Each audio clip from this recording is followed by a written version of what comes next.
as a kid, I would look at these art books and I thought, how can somebody take a tube of paint like this and then turn this into this? I thought they must be magicians of the highest form.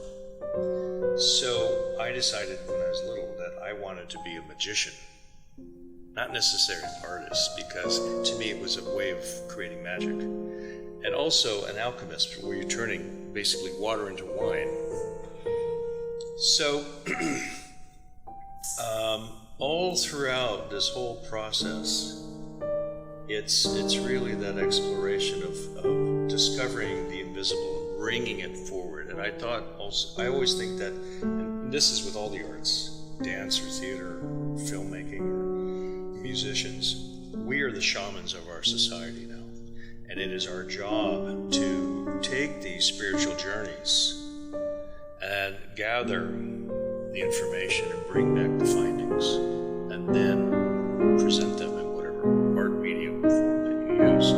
Because most people don't have the wherewithal or the time frame where they're not hardwired to take those journeys, but they still need that spiritual connection.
Come from the middle of California.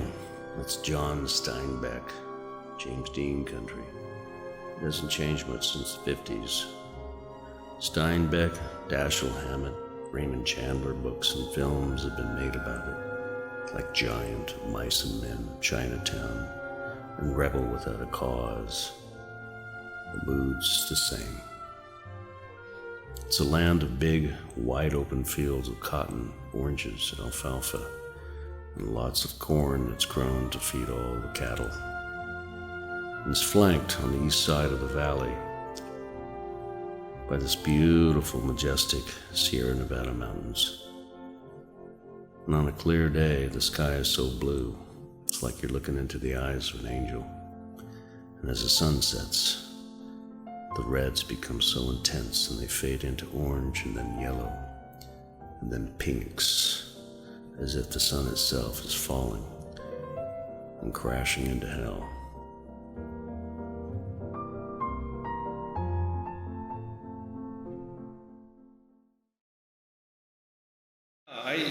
Growing up in Strathmore, my son asked me, maybe 6 or 8 months ago, we were up there and we were walking down that field, that path. And he said, God, it's so quiet out here. What was it? I can't imagine what it was growing up here. And I said, I'll tell you what it was like. I said, I had room to dream. My father, he was a tough coal miner, came from Bolton, England. He used to tell me, if you can't do it right, don't do it at all. The one thing he taught me was a work ethic.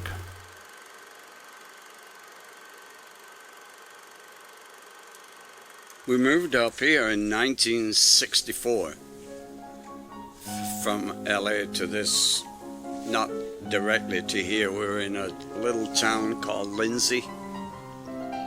Yeah, 1964. I couldn't find a job right off the start, so fortunately,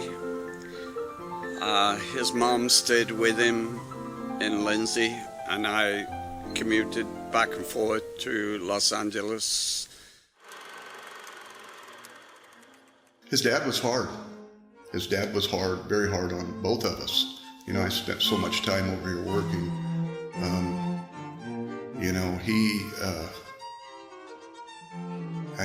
There was no slack time. We worked. My mother, she was just the opposite. She was a kind, gentle person. She grew up during the Great Depression.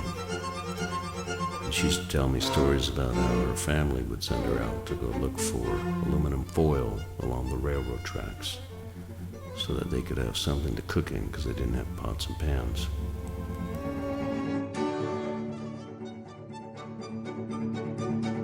I remember going back to when they lived in Lindsay, him having art books, and she would be sitting in there with him and teaching him how to draw, and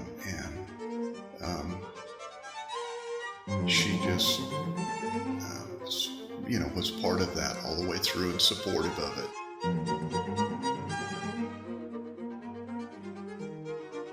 It's important to talk about his mother, but it's important to talk about them together because, to be creative without a disciplined approach and ability to manifest and channel that, it doesn't matter, and to be disciplined without an ability to be creative and to make something new, it doesn't matter. So for Shane, the simple story is that he has a father who loves him and cares for him deeply.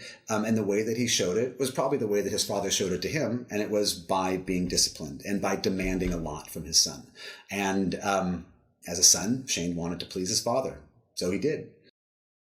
I'll back up a little and tell you about this place was a bird farm. I maintain a studio there. Used to be an old bird building. Because what used to be an old bird farm that my parents had. We had all kinds of birds, parakeets, cockatiels, lovebirds, finches, thousands and thousands of them. When you're a parent, you think that your child is going to continue on. So I remember my wife and I talking to him at the dinner table, and I mentioned about him carrying on the business. He said, I don't want to do that, Dad. What? And why not?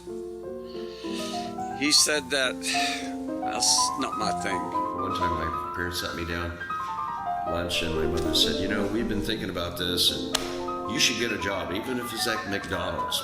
You need something with benefits. I said, for what? So I can be part of this world that you think we're living in? I don't think we're living in the world that you think we're living in. My guess was that his father probably didn't put a lot of value in that creative impulse. Because how do you make a living drawing pictures? How in the heck are you going to make a living off of art? He just still didn't understand the whole art world. I still don't believe he understood the whole art world. But he was supportive. When I was 19, I was making these paintings, very colorful, figurative paintings. And my dad he he thought they were pretty terrific. So he drove down to LA, and at that time all the galleries were on Los Angeles Boulevard. It was Gallery Row. He came down with my slides, and he went door to door. And this is before there were cell phones and everything. So I was waiting patiently by the phone. And he finally called me at noon. And he said, boy, this is tough. I can't even get anybody to look at your slides. They keep slamming the door on me. I've never seen anything like this. He said, I've got this one person, they said they'll take a look after lunch. So I'm going to go back. And he said, but they're showing this guy. He said, I wrote down the name. Hold on. It's Ed Ruscha or something like that. And he said, I tell you, he had a painting of the word so. I said, what? He said, it was like a piece of fabric standing on its edge and made out the word so. And they said that was the hot thing. If you weren't doing that, forget it. That's crazy. I've never heard of such a thing. So, that was Ed. That was his word paintings, and that was my first introduction to Ed's work. They looked and they said, oh, he's got talent, good luck.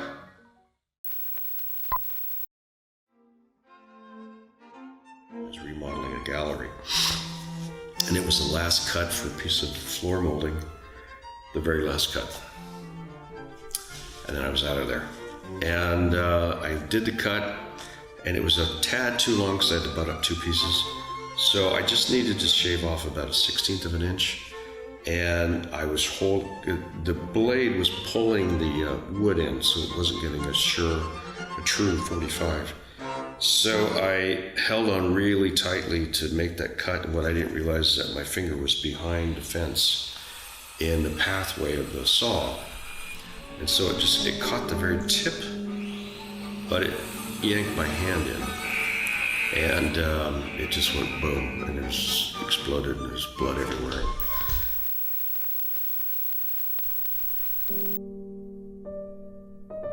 That it made me start thinking about the meaning of my life and this need I had to create art and why I had a need to do that.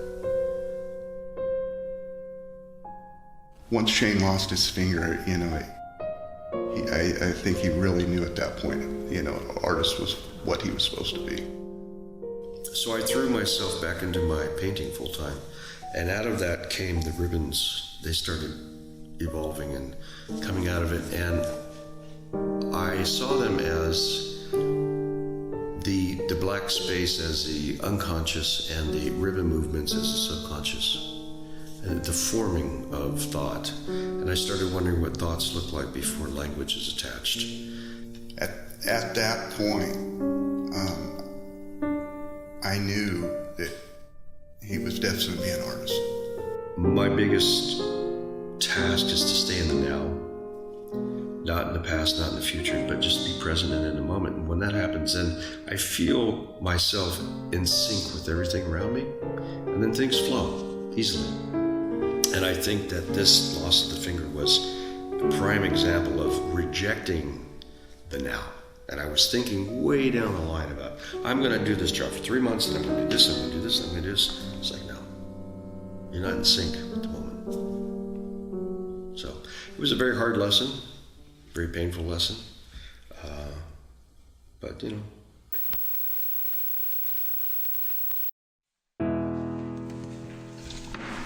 Back in 2004,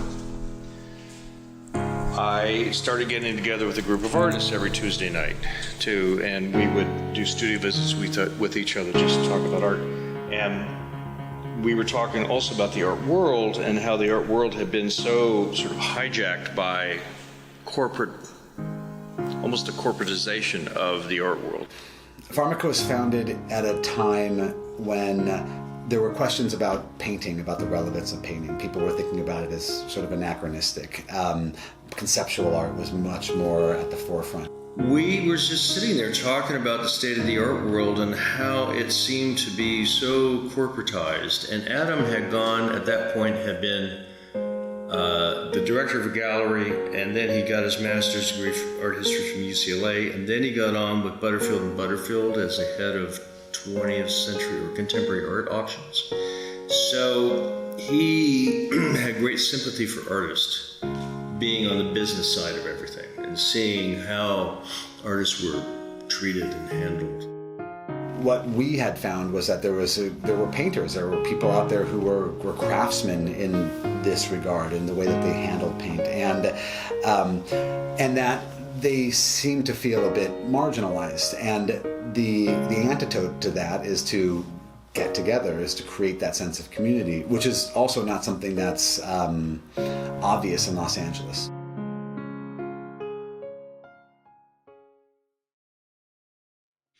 Then we launched some shows around town, and it got a lot of attention. And then I was offered a space in downtown LA.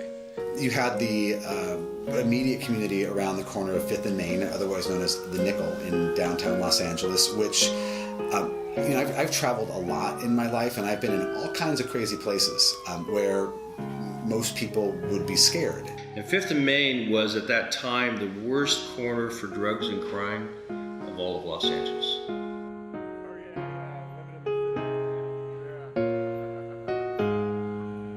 The corner of 5th and Main was probably the place where I felt like my life was going to be most threatened. There were absolutely moments where I thought, I'm not getting out of this alive. Where people were coming after me with broken bottles, and not for any reason besides that they were off their meds or something. So I got this space, and then I had my friend Christoph Capella, the architect who did the Egyptian library.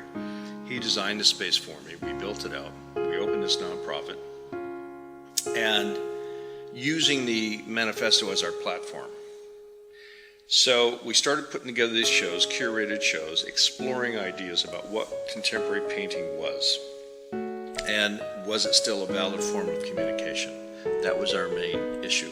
The community at large, first there was, frankly, the homeless community, which is who our most immediate audience was. There was Ricky, Ricky the pirate, who Ricky suddenly had a job.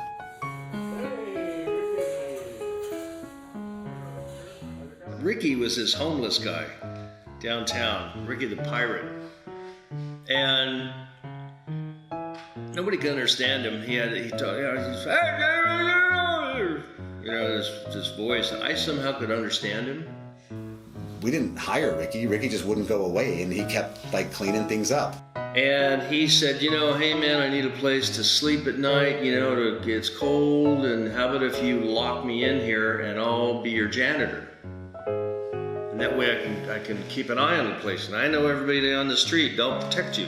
Yeah, it was the Nickel because it was 5th and Main, but that was apparently also where you could get your nickel bag. It's okay. I said, I'll give you $20 a week on top of that and get you some food and stuff. And so he was our watchdog. Okay, Ricky, welcome to the family.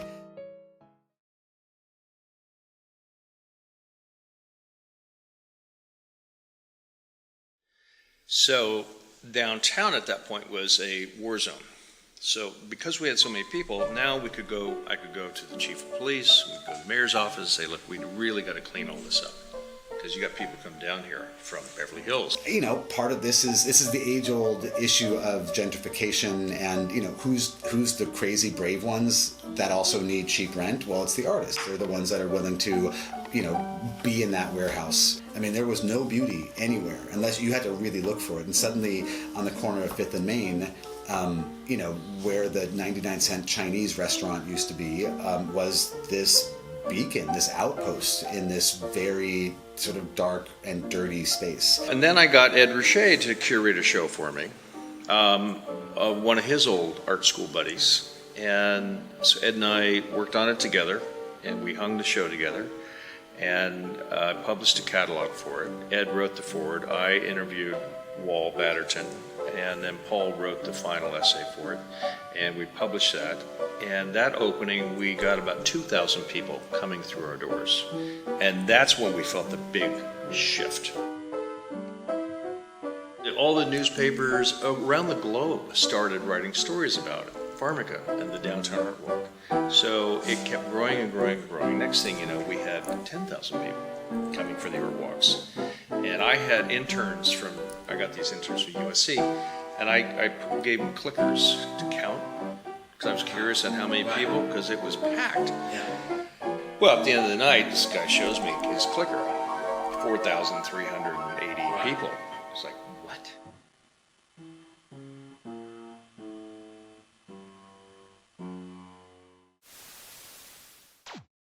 I don't believe in home runs. I don't think, one sale is ever going to change your life. I don't think one exhibition is going to change your life.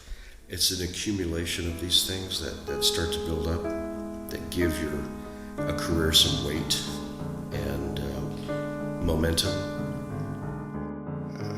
I think he's a great business guy, and I've said this all along. I've seen a lot of his other friends that are artists, and you realize they haven't networked, they haven't, went after all the business side of it and put all these people in place and just keep putting these people in place. And sooner or later something breaks, There's been a lot of hope over a lot of time of people say, no, we're going to do this and this for you, and it doesn't happen, and it doesn't happen, and it doesn't happen. And finally somebody comes along and it happens. I've always had this ability to envision things. Like as I'm falling asleep, I envision, way back when, I would envision museum exhibitions of my work, and that I would walk around in my mind. I would walk around the exhibition and look at my paintings. And they were paintings that I hadn't created yet. But I just kept envisioning that and putting it out there. And it's like no matter what, And I think it's just about, I'm a big believer that thought manifests reality. And so if you think it and really believe it, then you set things in motion. I think it was around 1995 or 6, and I heard this yelling out at the front gate, hello, hello, hello. You can see the cinetic movement, and you can, walk not only your imagination, but your feeling. You do a kind of a travel when you look at his painting. So Shane is a really valuable artist, and like every artist, and further I could say like every product, fortunately we have to call a cat, and he needs to be promoted, he needs promotion. I thought, who is that? I thought there's some homeless guy out there wanting something. And what makes the difference between successful artists, successful products, successful whatever, could be a singer, could be an actor, could be a writer, it's success, quality, efficiency of promotion. He said he had a private jet, and at one point he was selling all this French Impressionist work to the Japanese, and he was flying back and forth every month, and he was making X amount of hundreds of thousands a month. And I said, okay, sure. And now you've got me touching up prints? I'm sorry, it's not connecting here. And for Shane, like the others, we have to involve energy, creativity, exposure, and to use financial resources, of course. And that is something we have to do, because when we show to the public, we expose to the public Shane artwork, is really, for me, a rehabilitation of contemporary art. We have a lot of fabulous artists, contemporary, but there are only few. I was very appreciative of him coming by and giving me $100 here and there. And then he said, you're really a great painter. I know people. I said, yeah, right. He said, no, I do know people. I said, whatever, it's fine. So he said, one of these days, timing's right, I get myself back into the right position. He said, I'm going to make some phone calls for you. I set you up with a friend in Paris. I said, okay. Then he disappeared for a while, and I just didn't hear from him. And I went to a opening at Gagosian's for Ed Rouchet, and it was a private opening. Nobody in the public was even allowed in. You had to be invited, and he was there. And he said, I knew I'd find you here. So that's how it happened. And what is a promotion? Promotion is based on different factors. Why to don't try to expose Shane?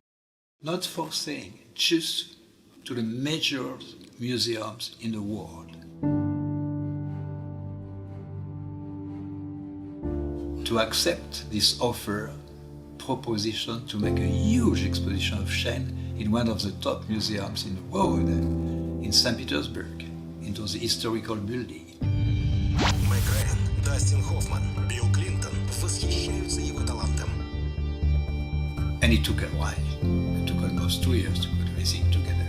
But the bottom line, you have 73 artworks, fabulously displayed, stretched, light, and who are in historical places. Международная выставка работ абстракциониста Шейна Гуффога с 8 августа по 27 сентября в Музее Академии художеств, Университетская набережная, 17. Were exhibited only from the beginning, all masters, academic painters, and suddenly you see this colorful, daring, expressive, abstract painting by Shane Guffogg.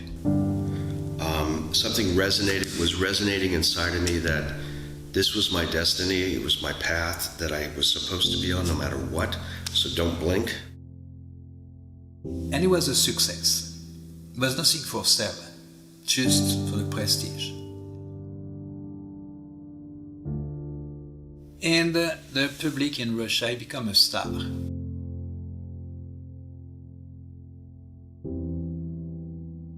Give him an exposure and giving other museums to want exhibit Shane. And a PBR suggested few museums. One was close to Russia, was Baku. The art was changing. It's no longer just about you have a show in a gallery once a year. You hope for the best. There's too many artists now. There's too many galleries. It's art is global. I think that art is the new global currency, basically. As we have some connection with the Palace of Tokyo in Paris, say, well, we can bring this exhibition over there. And I decided to do a tour with 73 artwork, the largest museum exhibition for a living artist. My path is no ordinary journey, I know that. The quest was laid out a long time ago in Grapes of Wrath, that famous, powerful American novel by John Steinbeck. When he wrote for one of his characters, he went out in the wilderness to find his own soul. And he found he didn't have no soul that was his. Says he found he just got a little piece of a great big soul. Says the wilderness ain't no good, because his little piece of soul wasn't no good. Unless it was a rest, it was whole.